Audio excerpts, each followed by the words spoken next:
이 시간에는 우리 주시는 하나님의 말씀 낭독하는 시간입니다. 우리 함께 기립하셔서 베드로전서 5장 1절로 5절 말씀 함께 낭독하겠습니다. 시작.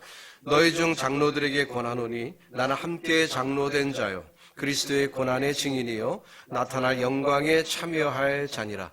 너희 중에 있는 하나님의 양무리를 치되 억지로 하지 말고 하나님의 뜻을 따라 자원함으로 하며 더러운 이득을 위하여 하지 말고 기꺼이 하며 맡은 자들에게 주장하는 자세를 하지 말고 양무리의 본이 되라. 그리하면 목자장이 나타나실 때 시들지 아니하는 영광의 관을 얻으리라. 젊은 자들아 이와 같이 장로들에게 순종하고 다 서로 겸손으로 허리를 동이라. 하나님은 교만한 자를 대적하시되 겸손한 자들에게는 은혜를 주시느니라. 아멘까지 보았습니다. 착석하시겠습니다. 사랑의 주님 은혜를 감사합니다. 이 시간 주님의 말씀을 대하려 합니다. 저희들에게 지혜 주셔서 이 땅에 이 시대에 주신 하나님의 말씀을 깊이 깨달아 알 수 있는 복된 시간 되게 하여 주옵소서. 오늘도 연약한 자를 세우셨는데 주님이 사용하여 주시고 특별히 온라인으로 함께 예배하는 성도들에게 집중하여 하나님의 말씀을 하나님의 말씀으로 받을 수 있는 아침 되게 하여 주옵소서. 예수님의 이름으로 기도드립니다. 아멘. 작게는 가정에서부터 크게는 일국의 대통령에 이르기까지 어떤 공동체이든 그 공동체에는 그 공동체를 이끌어가는 감독자 혹은 지도자가 있습니다. 군대나 직장에서 상사를 잘 만나는 것은 굉장히 중요합니다. 그들이 이 공동체에 끼치는 영향이 엄청나게 크기 때문이죠. 국가가 국가의 역량을 제대로 감당하기 위해서는 그 국가의 지도자의 역량이 중요하다는 것은 자명한 사실입니다. 이것은 교회도 마찬가지입니다. 교회가 바른 모습을 보이기 위해서는 결국 그 교회의 지도자에 달려있음을 알 수가 있어요. 자, 지난 시간까지 우리는 4장까지 베드로가 장차 임할 고난, 그 불시험을 직감하고 성도들이 어떻게 그 불시험을 이겨나갈지에 대해서 개인적인 접근의 말씀을 하였다면 이제 5장으로 넘어가면서 베드로는 공동체에 대한 말씀을 지금 주시고 있습니다. 특별히 이 공동체에 대한 말씀 가운데 베드로가 첫 번째 생각한 것은 바로 리더십이죠. 지도자의 자질이 이 공동체에 엄청나게 중요하기 때문에 올바른 지도자의 자질에 대해서 말씀을 하고 있는 것입니다. 특별히 1절 말씀에 보니까 그 지도자를 가리켜서 고난의 증인이라고 표현을 했습니다. 고난의 증인, 특히 교회가 고난을 받을 것인데 그 고난의 증인되는 마음으로 이 지도자가 그 역할을 감당해야 한다는 거죠. 자, 오늘 본문이 지도자를 위한 말씀이라고 해서 나야 지도자가 아니니까 나하고는 상관없는 말씀이야 하고 귀를 닫는 분들이 있을까봐 염려가 되는데요. 오늘 우리가 읽은 말씀 5절 이하에 있는 말씀을 보니까 이렇게 기록하고 있지요. 젊은 자들아 이와 같이 장로들에게 순복하고 다 서로 겸손으로 허리를 동이라. 하나님이 교만한 자를 대적하시되 겸손한 자들에게는 은혜를 주시느니라. 그러므로 하나님의 능하신 손 아래서 겸손하라. 때가 되면 너희를 높이시리라 라고 말씀했습니다. 즉 이 말씀은 누구에게나 해당되는 말씀이라는 거예요. 리더십에게만 주신 말씀이 아니라 성도라면 누구에게나 그 공동체의 모든 자에게 주신 말씀이라는 것입니다. 여러분 귀를 열고 오늘 이 말씀에 함께 동참하는 시간 되기를 바랍니다. 자, 그러면 누가 훌륭한 지도자일까? 어떻게 하면 훌륭한 지도자가 될 것인가? 자, 성경은 분명히 얘기하고 있어요. 맡겨진 하나님의 양떼를 잘 돌아보는 자가 훌륭한 지도자라고 얘기합니다. 2절 말씀이죠. 너희 중에 있는 하나님의 양무리를 치되 억지로 하지 말고 하나님의 뜻을 따라 자원함으로 하며 라고 말씀하고 있습니다. 성경은 여러 가지로 성도를 비유하고 있는데요. 특별히 양으로 성도를 비유하는 경우가 상당히 많습니다. 일부 성도들 중에는 하나님이 선택하셔서 목자의 역할을 감당하는 이들도 있지만 사실 하나님 앞에는 누구나 다 목회자나 성도나 할 것 없이 다 양입니다. 자, 이스라엘 지도자 다윗은 자신이 하나님의 양임을 스스로 기뻐하여서 여호와는 나의 목자시니 내게 부족함이 없다라고 얘기할 정도였습니다. 자기 스스로 하나님의 양임을 기뻐하였다는 거죠. 자, 어쨌든 하나님의 공동체를 이루고 있는 성도들을 양으로 비교한다면 우리가 양의 특징을 좀 알아볼 필요가 있습니다. 양이 어떤 특성이 있는 동물이기 때문에 이렇게 성도를 양에 비유하는 것인가? 우리가 좀 살펴볼 필요가 있죠. 그래서 이번에는 제가 주석책이나 혹은 성경 사전을 찾기보다 양에 대해서 일반적인 견해가 어떤가를 좀 알고 싶어서 네이버라는 그런 웹사이트를 찾아가서 거기에서 양의 특징하고 인터넷에 확인을 해봤어요. 그랬더니 10가지 특징이 있다고 네이버에서 그렇게 쭉 설명을 했더라고요. 이건 일반 채널입니다. 그러니까 기독교 이렇게 뭐 성경 사전이나 이런 게 아니라 일반적인 사람들이 생각하는 양의 특징을 담고 있는 이야기예요. 거기서 10가지 특징을 얘기했는데요. 하나하나 우리가 살펴보면서 우리 성도를 한번 비교해 봅시다. 양이라는 동물이 일반적인 시야에도 이런 특징이 있는데 그렇다면 우리 성도에게 어떤 특징이 있길래 양에 비유하는 것인가 한번 비교해 보자는 거예요. 첫 번째는 눈이 나쁘대요. 양이 눈이 나쁘대요. 그래서 눈앞에 뭐가 보이면은 졸졸졸졸 따라다니는 특성이 있다고 합니다. 그 특성을 이용해서 목동들이 어떻게 합니까? 개를 풀어놓고 그 개들이 이렇게 양떼를 인도하게 만드는 그런 방법이 있죠. 사실 성도들에게는 인도자가 중요하다는 건 아닙니까? 그 앞서서 누군가가 인도하느냐에 따라서 그 성도가 따라가는 경향이 있다는 거예요. 자, 두 번째 특징은 그렇기 때문에 잘 속아 넘어가기도 한다는 것입니다. 잘 못 보니까, 잘 안 보이니까 속기도 한다는 거예요. 영적으로도 그런 경우들이 굉장히 많죠. 여러분, 기독교에 이단이 얼마나 많습니까? 너무너무 많지요. 시대적으로 이단이 없었던 때가 없어요. 초대교회 때부터 지금까지 계속 이단이 있습니다. 왜요? 양은 속는 그런 특성이 있기 때문에 이단이 많은 거예요. 세 번째는 잘 넘어진다고 합니다. 양의 외모를 보면 신체에 비해서 다리가 짧아요. 그리고 가늡니다. 그러니까 그 잘 뛰어가지도 못하고 또 어쩌다가 뛰려고 하면 넘어지기도 잘합니다. 그래서 맹수가 뒤에서 쫓아오면 도망갈 능력이 없어요. 그래서 쪼로롱 가다가 금방 넘어지고 먹이가 돼버리고 마는 거죠. 자, 우리 성도들에게 어떤 문제가 있습니까? 시험이 올 때 너무 잘 넘어지는 것 같아요. 시험을 좀 이겨내야 되는데 우리가 양 같은 속성이 있어서 시험이 오면 넘어지는 경향이 있지 않습니까? 자, 네 번째 특징은 뭡니까? 넘어지면 또 잘 못 일어나요. 양의 외모를 여러분 아시죠? 털이 북술합니다. 털이 많기 때문에 무게중심이 어디 있어요? 밑이 아니라 위에 있어요. 무게중심이 아래에 있어야 잘 넘어지지도 않고 뭐 그러는데 무게중심이 위에 있으니까 잘 넘어지기도 하고 일단 넘어지면 잘 일어나지도 못하는 거예요. 그래서 목자가 와서 이렇게 세워줘야만 일어날 수 있는 양들이 많이 있습니다. 또 다섯 번째 특징을 보면은요. 중심을 또 금방 못 잡아요. 일어난 다음에도 어쩔 줄 몰라 합니다. 넘어졌던 양을 이렇게 세워주면 그다음부터 자기가 잘 가야 되는데 일정 기간 동안 몇 초 동안은 붙잡아 주어야만 거기에 이제 자리를 잡는다고 그래요. 신앙훈련도 어떻습니까? 시간이 필요한 거죠. 시험을 통과했어요. 넘어졌어요. 다시 이렇게 세워졌습니다. 그러면 적당 시간 치유의 기간이 필요한 것. 그런 것 같습니다. 자, 여섯 번째 특징을 보니까 양은 이기적이래요. 그래갖고 제멋대로입니다. 양이 그저 온순한 동물 같지만 사실은 상당히 이기적이어서 자기 새끼도 잘 안 돌본다는데요. 이건 좀 그렇지 않습니까? 자기 먹이에 눈이 이제 꽂히면은 새끼에게 젖도 주지 않는 게 양이라고 합니다. 그 정도로 이기적인 게 양이라는데요. 여러분 스스로 좀 찔리는 부분이 있지 않습니까? 우리도 상당히 이기적 아닙니까? 자, 일곱 번째 특징을 보니까요. 방향 감각이 없다고 합니다. 시력이 나쁘기 때문이기도 하지만 멀리 보지 못하니까 방향 감각이 없는 거예요.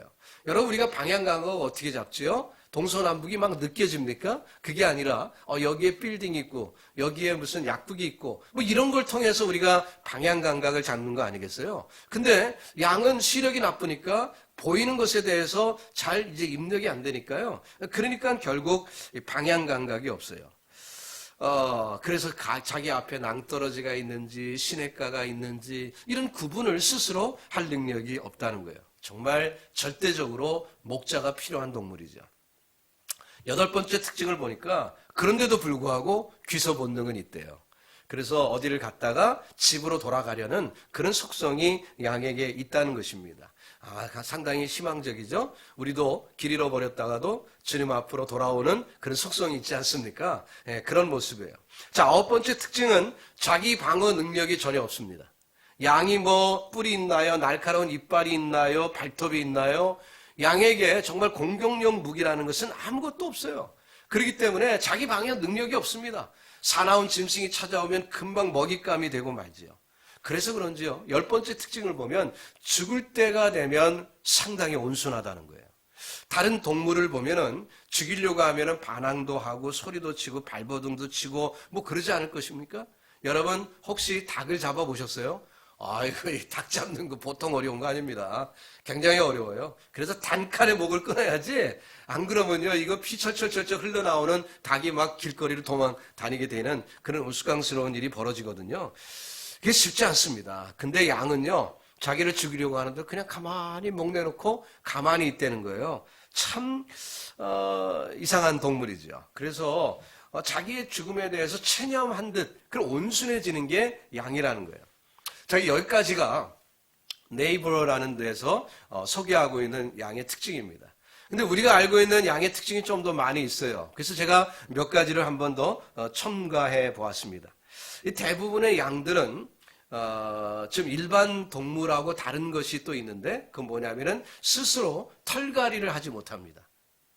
개도 키워보셨죠? 털갈이 하잖아요. 개가 털갈이 할 때 얼마나 참 지저분합니까? 털이 다 빠지고 새로 나온다는 거예요. 많은 짐승들이 그렇거든요. 근데 이 양은 스스로 털갈이를 못하는 짐승이에요. 그러다 보니까 털이 계속 쌓여나가서 털의 무게가 상당히 무거워지는 거죠. 그래서 그 목자가 혹은 목동이 양털을 깎아줘야만 이 양이 정상적인 삶을 살 수 있지, 양털을 안 깎아주면 이 양이 생존에도 위험을 받을 정도로 털이 무거워진다는 거예요. 그래서 어떤 이야기를 들어보니까 양의 털의 무게가 막 한 30km 가까이, 30kg 정도 가까이 되는 그런 정도로도 자랄 수 있다는 거예요. 그러면 그 조그만 양이 30kg을 지고 어떻게 삽니까? 굉장히 어려운 거죠. 그래서 양을 많이 키우는 호주나 뉴질랜드 같은 데서는 양을 돌보는 그 농촌에서 말이죠, 그 목장에서 양털을 안 깎아주면 동물 학대죄에 걸린다고 합니다. 그냥 키우면은 동물 학대죄로 간주할 정도로 양털은 꼭 깎아줘야 된다는 거예요. 무슨 얘기죠? 목자의 손이 늘 가야 된다는 것입니다. 손을 타는 짐승이라는 거예요. 자, 양은 인간에게 길들여진 동물 중에 개 다음으로 오래된 동물로 알려져 있습니다. 인간의 역사 가운데 개가 등장하기 시작한 건 굉장히 오래됐죠. 근데 개 다음으로 또 오래된 짐승이 이 양이라는 거예요. 그러니까 양은 사람에게 굉장히 디펜던 돼 있는 그런 짐승입니다. 그러니까 양은 인류가 만약에 멸망을 하면 양도 그냥 멸망하고 마는 거예요. 결국 금방 멸종이 될 동물이에요. 손을 필요로 하는 짐승이라는 거죠. 자, 양은 개나 돼지와 다르게 무리를 짓는 습관이 있어요. 이것도 우리하고 비슷하지 않습니까?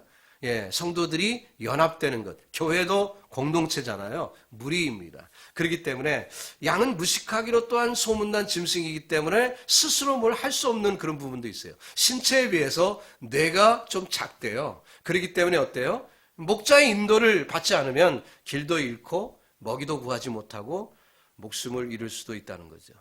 거듭거듭 양의 모습, 양의 특징을 살펴볼 때마다 목자가 필요하구나 하는 것을 우리는 느끼게 됩니다. 자, 이런 여러 가지 특성이 있는 양을 성경은 성도에 비유하고 있습니다. 기분이 좀 나쁘십니까? 아이고, 내가 양이야. 뭐 이렇게 기분 나빠지세요?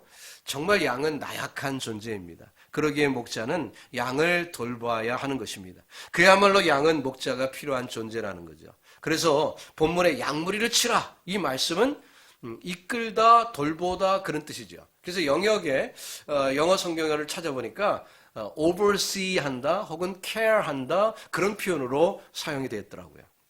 목자는 양떼를 돌봐야 할 임무가 있는 것입니다. 도둑이 올 수도 있고요, 사나운 짐승이 침입할 수도 있습니다. 그래서 양을 보호해야 하는 것입니다. 양들은 영문도 모르고 목자가 꾸짖거나 경고할 때 좋아하지 않습니다. 그러나 양들의 유익을 위해서 반드시 엄히 다루기도 해야 되지요. 그래서 시편 23편에 뭐라고 했습니까? 지팡이와 막대기로 인도한다는 표현이 나오는 거예요. 우리에게 막대기가 필요하고 지팡이가 필요한 것입니다. 그래야 제대로 갈 수가 있기 때문에 그래요. 그때 인도하는 원리가 있다면 뭘까요? 베드로가 과거에 공회에 끌려갔을 때, 그 체포됐을 때, 베드로를 협박했을 때 그때 뭐라고 대답했습니까? 하나님께 좋게 하랴? 사람께 좋게 하랴? 예. 사람께 좋게 할 수 없다는 거죠. 그겁니다. 사람의 인기나 개인의 욕심이 아니라 하나님의 뜻대로 인도하는 것이 양떼를 인도하는 기준이라는 거죠. 자, 충성된 목자는 양을 보호할 뿐만 아니라 언제나 양과 동행하고 때로는 앞서가면서 길을 살핍니다. 그래서 교회 리더십은 교회 10년, 20년을 내다봐야 돼요. 지금 현실에 안주하면 안 됩니다. 10년, 20년을 내다보고 설계하고 계획하고 꿈을 꾸고 나아가야죠. 그 앞에 웅덩이가 있는지, 살아온 짐승이 있는지, 물은 어디서 얻을 수 있는지, 오늘은 어디서 묵을 건지 뭐 등등을 살펴야 하는 거거든요. 그렇기 때문에 그런 준비가 필요한 것입니다. 그때 곁길로 가는 양들이 있다면 엄히 주의를 줘야 되겠죠. 만일 양이 지나치게 반항하면 목자는 어떤 모습으로든 징계도 해야 하는 것입니다. 반면에 양에게 어떤 필요가 있다면 목자는 그 연약한 양을 품어줘야 되겠죠. 요즘 교회에 권징이라는 것, 징계가 없어졌어요. 참 이거 심각한 문제 아닙니까? 교회에서 권징을 해버리면 어때요? 딴 교회 가버리면 그만이잖아요. 그래갖고 그냥 목장을 바꿔버리면 되니까 요즘 양들은 권징을 두려워하지 않습니다. 자, 이게 참 심각한 문제죠. 그래서 이 목양도 어려운 그런 시대가 되었지만 어쨌든 권징이 있어야 돼요. 그래서 잘못한 것은 꾸짖고 또 꾸지람을 받을 수 있는 그런 상태가 돼야 되겠는데 오히려 연약한 그 약한 어린 그 양은 꾸지람을 들을 줄 모릅니다. 반항하지요. 근데 성숙한 양은 오히려 꾸지람을 잘 들어요. 또 꾸지람을 안 하면 왜 꾸지람 안 하느냐? 그럴 정도죠. 그게 그 아이러니 아닙니까? 거꾸로예요. 오히려 그 부족한 자를 꾸짖어야 되는데 성숙한 자는 꾸지람을 잘 받고 부족한 자는 꾸지람을 안 받으려고 하고 이게 참 심각한 문제예요. 특별히 이제 양들이 또 개성도 독특한 경우들이 있습니다. 그래서 우리가 일반적으로 아는 양의 특성이 있지만 양은 온순하기도 하지만 또 사나운 양도 있어요. 양들마다 각자의 특별한 버릇이 있거든요. 그렇기 때문에 목자는 그 양의 상태를 잘 알아서 바로 이해하고 인도해야 할 것입니다. 그러면서 동시에 목자가 잊지 말아야 될 것이 있는데 그것은 그 양이 자기 것이 아니라는 거죠. 주인이 있다는 거예요. 목자장이 있다는 거죠. 자기는 그저 청지기임을 늘 잊지 말아야 한다는 것입니다. 성경에도 이 약한 종에 대한 비유가 종종 나오고 있지 않습니까? 주인이 없을 때 청지기 노릇을 오랫동안 하다 보면은 착각이 드는 거예요. 자기가 주인인 줄로 착각하는 거죠. 어떻게 보면 조금은 이해할 수 있습니다. 왜냐하면 오랫동안 주인 노릇을 했잖아요. 지도자 노릇을 했잖아요. 그러다 보니까 이 청지기가 내 것인 걸로 착각하는 그런 경향이 있을 수 있다는 거죠. 하지만 그러면 안 된다고 성경은 경계하고 있습니다. 부모에게 자식이 그런 관계가 있지 않습니까? 오랫동안 자식을 키우다 보면 부모에게 어떤 착각이 있어요? 자기 것으로, 자기 소유로 착각을 합니다. 그래서 자기 자녀에게 지나치게 집착하는 그런 부모들도 있어요. 지나친 사랑이지요. 우상이 돼버립니다. 혹은 교만이지요. 내가 주인이라는 의식이 생기면 곤란한 거예요. 그 한 개인의 주인은 누구죠? 하나님이십니다. 부모가 아니에요. 하나님이십니다. 하나님 아버지가 참 아버지시고 세상의 아버지는 그 청지기 역할을 감당하는 것뿐이에요. 그래서 어차피 시간이 되면 다 let them go 해야 되는 그런 시간이 있는 거죠. 여러분 기억하시기 바랍니다. 목사가 한 교회에서 또한 오랫동안 목회하다 보면 비슷한 시험에 빠져요. 교회를 자기 소유로 착각하는 거예요. 그래서 세습 같은 현상이 벌어지는 거죠. 세습이 왜 벌어집니까? 이거 일반 회사나 일반 기업체에서 벌어지는 일 아니에요? 자, 그런데 왜 교회에서 세습이 벌어지죠? 목사가 착각을 하는 것입니다. 교회 오래 그 목회를 하다 보니까 내 교회인 걸로 착각을 한 거예요. 그래서 내 자식에게 그 권자를 넘겨주는 참 넌센스죠. 넌센스예요. 목사님들이 개척교회, 힘든 교회, 그 선교지 어려운 그 터전을 자기 그 아들에게 넘겨준다면 욕할 사람 없겠죠. 그런데요, 이 세습은 주로 큰 교회들에서 벌어지는 일이거든요. 그래 욕을 먹는 거예요. 착각이죠. 이건 하나님의 뜻이 아닌 것입니다, 분명히. 또 목사가 목사만 그런 게 아니죠. 교회 오래 출석하신 분들, 소위 말해서 터줏대감들도 비슷한 체험을 하게 됩니다. 뭐 굴러온 돌, 박힌 돌, 뭐 이런 표현하면서 그 터줏대감들이 착각을 하는 거예요. 이 교회는 내 교회다. 착각을 하는 거죠. 그래서 나중에 온 사람들을 핍박하는 그런 교회들도 있다는 것 아시지요? 참 큰일입니다. 이거 유대 종교 지도자들이 그랬고요. 바리새인들이 그랬습니다. 결국 예수님을 십자가에 못 박게 깎은 그 정도 일을 벌린 것이 그들의 그런 잘못 아닙니까? 그렇다면 우리가 여기서 분명히 깨달아야 되는 것은 나는 청직이라는 의식이 우리에게 필요한 것입니다. 자, 이 사역이 쉽지 않지요. 이 어려운 사역을 감당하기 위해서 우리가 피해야 될 것이 있고요. 또 감당해야 될 그런 일들이 있습니다. 그래서 본문 베드로는 더 자세하게 우리에게 소개하고 있어요. 자, 2절 상반절에 보니까 너희 중에 있는 하나님의 양무리를 치되 억지로 하지 말고 하나님의 뜻을 따라 자원함으로 하라고 그랬어요. 억지로 하지 말고 자원하는 마음으로 하라. 지도자가 경계해야 될 첫 번째 문제점은 게으름입니다. 두말하면 잔소리죠. 양무리에 관심이 있으면, 교회를 사랑하면 게으를 수가 없어요. 억지로 할 수가 없어요. 시키는 때까지 기다릴 수가 없어요. 자원함으로 하게끔 되어 있습니다. 왜 게을러질까요? 뭐 간단하죠, 이유는. 왜 억지로 할까요? 이유 간단합니다. 애정이 없는 거예요. 사랑이 없는 거죠. 하나님에 대한 사랑이 있다면, 성도에 대한 그 양무리에 대한 사랑이 있다면 억지로 하지 않습니다. 기쁨으로 하는 거죠. 여러분 스스로 우리가 점검해 봅시다. 주를 위한 봉사와 헌신, 우리 모두가 정말 함께 섬기는 우리 교회, 내게 애정이 있는가? 우리 교회와 하나님을 향한 애정이 있는가? 성도들을 향한 애정이 있는가? 우리가 스스로 점검해 보자는 거예요. 저는 너무나 감사한 게 우리 교회 성도님들이 참 애정이 있고 또 교회를 잘 섬기고 성도들을 잘 돌보는 모습을 볼 때마다 얼마나 감사한 일인지 몰라요. 예, 간혹 어려움이 있는 성도들이 있잖아요. 간혹 물질로 건강으로 어려움을 당하는 성도들이 있을 때 성도들이 연합해서 말이에요. 자원해서 교회 시키는 게 아니죠. 억지로 한 게 아닙니다. 그냥 기쁨으로 이렇게 서로 돌보는 모습을 보니까 얼마나 감사한지 몰라요. 제게 돌아 다 소식이 들리거든요. 누가 어떻게 도왔다, 누가 어떻게 도왔다 다 들리거든요. 예. 얼마나 감사한 일인지 몰라요. 우리 계속해서 그런 아름다운 모습을 이룰 수 있길 바랍니다. 두 번째는 탐심이에요. 2절 하반절 봅니다. 더러운 이득을 위하여 하지 말고 기꺼이 하라고 얘기하고 있습니다. 사도 바울도 장로의 자격을 다루는 부분에서 같은 말을 언급하기도 했습니다. 디도서 1장 7절에 보니까 감독은 하나님의 청지기로서 책망할 것이 없고 제 고집대로 하지 아니하며 급히 분내지 아니하며 술을 즐기지 아니하며 구타하지 아니하며 더러운 이득을 탐하지 아니한다고 말씀하고 있습니다. 목회자가 목회를 하는데 이 목회를 생계 목적으로 한다면 이건 곤란한 얘기죠.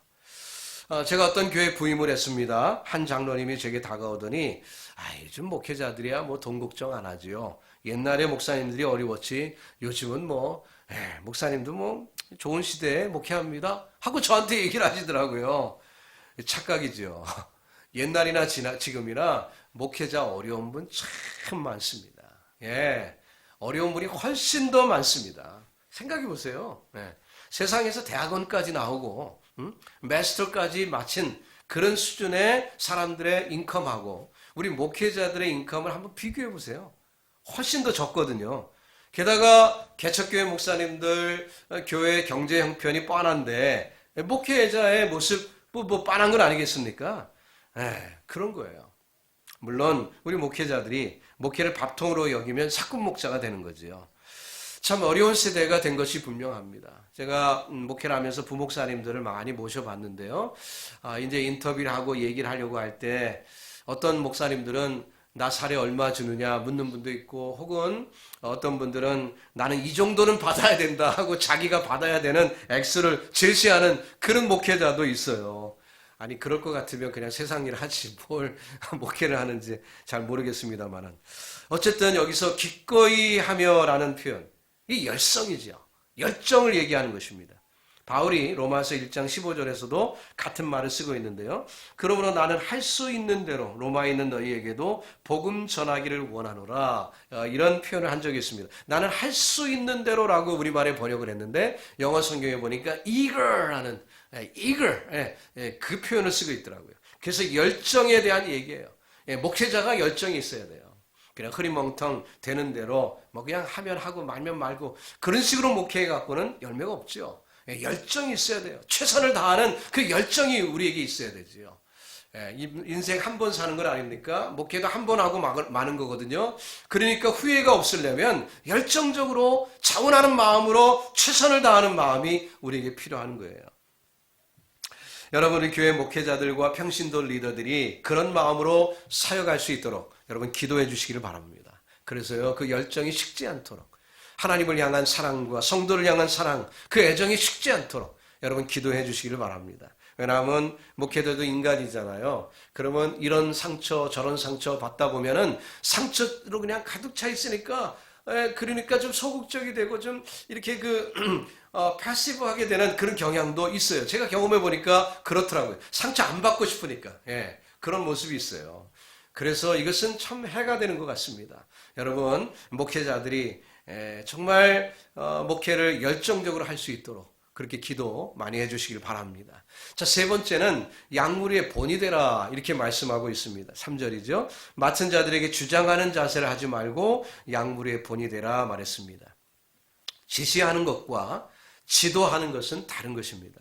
교회 지도자는 지시만 하는 자가 아니라 지도자예요. 즉 함께 동행하며 함께 사역하는 자라는 것입니다. 다른 모임에도 그렇겠지만 특히 교회 공동체는 섬기는 지도자가 필요합니다. 오늘날 교회의 문제는 종을 찾기가 힘든 시대가 됐다는 거죠. 그냥 지시하는 사람들은 많은데 노력하고 함께 섬기는 사람이 그리 많지 않아요. 그냥 지시하면 리스크 없잖아요. 자기가 더러운 건 묻힐 그런 일 없잖아요. 그러니까 쉽지요. 그러나 교회 지도자는 그런 게 아닙니다. 묻히고 더러운 것도 옷에 묻히고 함께 동행하는 게 그게 교회 지도자거든요. 약물의 본이 되라. 본이 되기 위해서는 실천의 본을 보이려면 자기가 먼저 해야 되는 거죠. 1절에서 앞에서 얘기해 드린 것처럼 고난의 증인이라고 얘기하지 않습니까? 고난의 증인이라는 건 뭐예요? 고난을 직접 경험한다라는 거죠. 고난에 함께 한다는 거예요. 군대 가면은 훈련소에 가서 훈련을 받습니다. 그러면은 그 모습을 배워야 되지 않습니까? 그러면 교관이 얘기합니다. 조교 앞으로, 조교 앞으로 이렇게 얘기하면 조교가 탁 앞으로 나옵니다. 그러면은 집단 체조라든지 아니면 총을 든 총검술이라든지 이것을 탁 먼저 본을 보여주는 거예요. 그러면 그곳을 보고 훈련생들이 따라하는 거죠. 이 조교, 바로 이 역할이 오늘날 이 땅의 목회자들이 아닌가 그런 생각을 해보게 됩니다. 예수님은 손가락을 가리키면서 자 구원받으려면 저리로 가 이렇게 지시하시지 않았습니다. 제자들에게 뭐라고 했습니까? 나를 따라오너라. 내가 너희를 사람을 낚는 어부가 되게 하리라 말씀하셨어요. 따라오라 말씀은 예수님이 먼저 앞서 가신다는 얘기죠. 동행하신다는 것입니다. 교회 지도자는 마땅한 거죠. 요즘 트럼프 대통령이 참 어려운 위치에 서 있죠. 미국의 대통령으로서 이 팬데믹 어려운 때에 대통령 역할하는 게 얼마나 어렵겠습니까? 그분 얼굴에 요즘 웃음 찾기가 어렵더라고요. 얼굴에 미소가 없어요. 참 불쌍합니다. 특별히 공격을 많이 당하는데 마스크 안 쓴다는 공격을 얼마나 많이 받습니까? 그런데요, 이번 주에 사진을 보니까 마스크 쓴 사진이 드디어 나왔더라고요. 마스크 쓰십시오. 이렇게 얘기해야지. 자기는 마스크를 안 쓰고 남들에게 마스크 쓰십시오. 이거 효력이 있겠습니까? 그러니까 자기가 하면서 남에게 요청해야 지도자로서 올바른 역할이라는 거죠. 어떤 친구 목사님께서 해주신 얘기인데요. 어떤 교회가 지속적으로 재정에 어려움이 있었대요. 그래서 왜 그런가? 근데 그 목사님이 떠난 다음에 나중에 들리는 얘기가 자기는 헌금 생활 안 하고 성도들에게만 헌금을 강조했다는 거예요. 그러니 뻔한 건 아닙니까? 그 교회가 재정적으로 어려울 수밖에 없는 거죠. 자, 양들은 목자가 가면 가고 서면 서는 거예요. 바울이 고린도 교회 성도들에게 말한 것처럼 나를 본받으라. 야, 이런 말도 할 수 있는 우리 교회 리더십이 될 수 있기를 바라는 것입니다. 자, 네 번째는 심판이 있다는 것을 알아야 된다는 거죠. 4절 말씀이에요. 그리하면 목자장이 나타나실 때에 시들지 아니하는 영광의 관을 얻으리라 말씀했습니다. 성도는 모든 것에 마지막이 있다. 심판이 있음을 믿습니다. 예수님이 다시 오신다는 재림 믿습니다. 종말이 있음을 믿습니다. 자, 이것은 충성 때의 고난 가운데서도 하나님의 맡겨주신 사명을 감당하는 자들에게는 큰 격려의 메시지가 되기도 합니다. 가끔 제게 성도들이 이런 말씀하시죠. 목사님 목회가 얼마나 힘드세요. 이렇게 많은 사람들 다 마음 들게 하려면 너무 힘들겠습니다. 예, 맞아요. 사실이죠. 여러 사람들의 마음에 들게 하는 일, 이거는 힘든 일이고 거의 불가능한 일이에요. 사람들의 생각이 다 다르지 않습니까? 자, 그렇기에 목회자도 약해지면 종종 시험에 들 때가 있지요. 그러나 그런 시험 이기는 방법이 있어요. 아주 간단합니다. 뭐지요? 주님만 바라보면 됩니다. 목자장이 계시다는 거예요.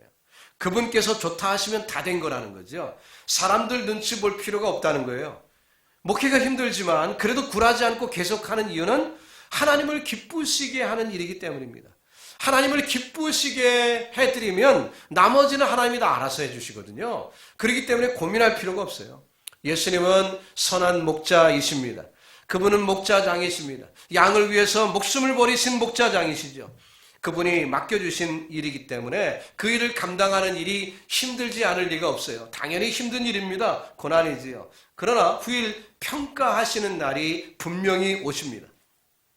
사람의 평가보다 주님의 평가가 중함을 안다면 얼마든지 감당할 수 있는 것입니다. 당시에도 그렇고 오늘날도 그렇고 말이죠. 우리가 늘 그것을 기억해야 될 거예요. 요즘 이제 운동 경기 참 사람들이 좋아하죠. 옛날에도 그랬는데요. 등수를 매겨서 이제 시상을 하는데 그 시상식에서 주는 것은 나뭇잎으로 엮은 면류관을 줍니다. 이 나뭇잎이 얼마나 오래 가겠어요. 금방 시들어 버리는 거죠. 그러나 주님이 주시는 것은 시들지 않는 면류관이라고 했어요.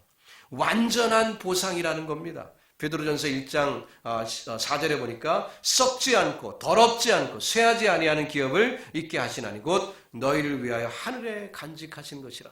그렇게 말씀했습니다. 사랑하는 성도 여러분, 저와 여러분을 위해서 썩지 않는 면류관이 예비된 줄로 믿습니다. 개역 개정에서는 그냥 관이라고 얘기했고 개역 성경에서는 면류관이라고 했는데 저는 면류관이 더 좋아요. 면류관을 주님이 예비하신 줄로 믿습니다. 어떤 이들은 교회를 통해서 개인적인 제국을 건설하려고 애쓰는 사람들도 있어요.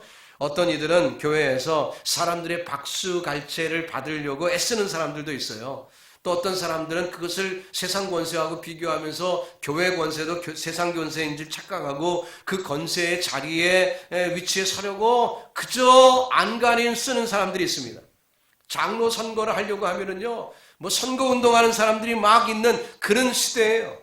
그러나 막상 그 위치에 서면 어떠죠? 그전에는 사람들한테 다 공손하게 막 이러다가 일단 딱 안수식이 끝나면 그 다음에 목이 딱 뻣뻣해져 갖고 변하는 사람들 많아요.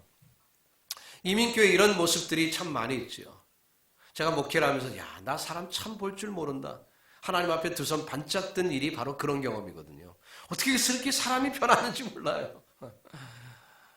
근데 이민교회 왜 이런 일이 더 많을까요? 한국에서는 뭐 덜한 것 같은데 한국도 뭐 문제는 있습니다만은 1세들은 세상에서 인정을 못 받잖아요. 그러니까 교회에서 인정받고 싶어하는 심리가 있는 거죠. 그래서 세상적인 야망이 결국 신앙을 딱 이렇게 양의 탈을 쓰는 것처럼 신앙의 겉모습을 딱 가지고 교회에서 그런 권세 있는 자리에 서려고 하는 그런 이들이 많이 있습니다. 이런 면류관은 다 어떻게 되죠? 다 시들어 버릴 것입니다. 금방 시들어 버릴 거예요. 하나님이 주시는 상은 영원히 시들지 않는 그런 상입니다. 주님은 말씀합니다. 잘하였다. 착하고 충성된 종아. Good, you're faithful이라고 말씀하시는 그날이 우리에게 올 줄로 믿습니다. 이제 말씀을 정리합니다. 4절을 다시 한번 읽어보면요. 그리하면 목자장이 나타나실 때 시들지 아니하는 영광의 관을 얻으리라. 시들지 아니하는 영광의 면류관을 얻으리라. 할렐루야. 요한계시록에 보면 성도들이 천국에 가면요, 하나님이 그 성도들에게 면류관을 주신대요. 그러면 성도들이 그 면류관을 받아서 다시 벗어서 어린 양 예수님 앞에 다 내려놓는 그런 장면이 나옵니다. 그리고 하나님께 영광을 돌리는 거예요. 여러분, 멋있지 않습니까? 상상만 해도 감격스러운 모습 아닐까요? 우리 사랑하는 제자삼령교회 성도님들이요, 면류관을 다 받았어요. 다 같이 면류관 받았다가 그것을 예수님께 다 벗어드리면서 이 영광은 주님께서 받으셔야 합니다. 이 영광스러운 모습, 얼마나 아름다운 모습일까 기대가 됩니다. 여러분, 우리 교회 온 성도들이 그런 축복 누리시기를 우리 구주 예수님의 이름으로 축원합니다. 기도하겠습니다. 하나님, 감사합니다. 마지막 때 교회를 섬길 때 어떻게 섬겨야 될까, 이렇게 구체적으로 우리에게 말씀해 주시니 감사합니다. 억지로 하는 것이 아니라 자원하는 마음으로 알게 하시고 정말 애정을 가지고 최선을 다하게 하시며 최후 승리 얻을 때까지 목자장이신 주님의 마음에 들게 목회하는 우리 모두 될 수 있도록 하나님 함께하여 주옵소서. 우리 교회에 정말 기쁨으로 동참하는 헌신자들이 되게 하여 주시고 그 아름다운 섬김이 주님께서 칭찬해 주시는 귀한 역사가 임하기를 원합니다. 주님 동행하시고 은혜 허락하여 주옵소서. 예수님의 이름으로 기도드립니다. 아멘. 우리 함께 기립하셔서 찬양할 때 이 가사 내용을 한번 살펴보시면서 정말 우리가 같은 마음, 내 평생의 소원이 이것뿐이다, 함께 찬양하는 시간 갖겠습니다.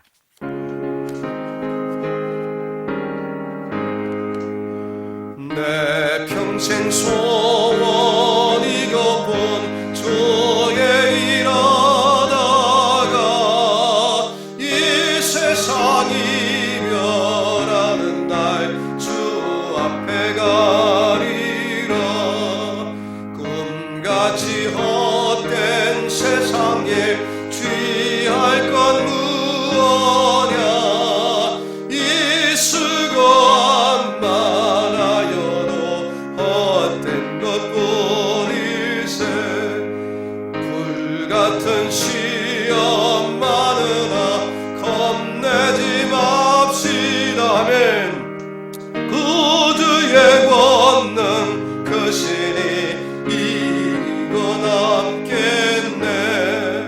금보다 귀한 믿음은 참복의 되도다.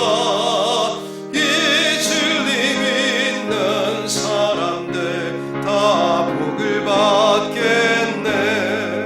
살같이 빠른 광음을 주 위에 아끼세. 온몸과 마음을 바치고 힘써서 일하세. 아멘. 이 시간 우리 합심하여 기도하는 시간 갖겠습니다.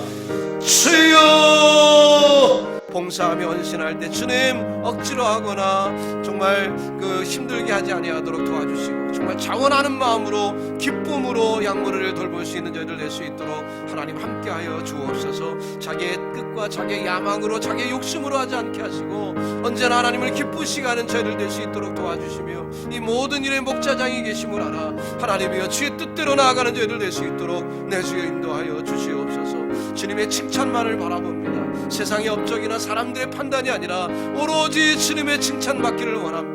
주여 잘하였도다, 저 착하고 충성된 종아 말해주시는 것처럼 하나님이여 주님의 뜻이 우리에게 임하기를 원하오니 하나님이 우리 모든 성도들에게 부족한 종에게 그런 축복을 하여 주시고 이 시대 하나님의 영광을 감당할 수 있도록 아버지 인도하여 주시옵소서.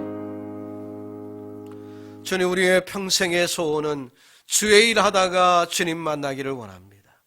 착하고 충성된 종아 하고 주님께서 말씀하시는 그 칭찬 듣기를 원합니다. 주여, 사랑하는 성도들에게 믿음의 봉사와 헌신이 기쁨으로 열매 맺을 수 있도록 인도하여 주옵소서. 세상적인 그런 야망이나 욕심으로 하지 않게 하여 주시고 오로지 주님만을 바라보며 주님 사랑하는 마음으로 이 모든 사명을 끝까지 감당하는 믿음의 종들, 또 우리 목회자들 되게 하여 주옵소서.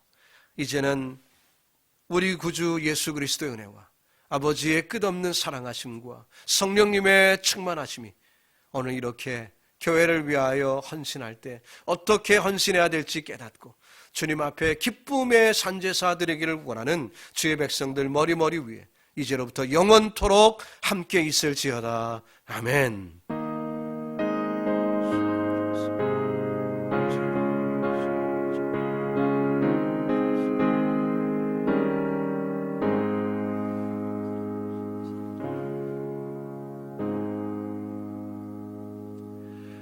예배는 마쳤습니다. 여러분 또 한 주간 승리하시기를 바랍니다. 감사합니다.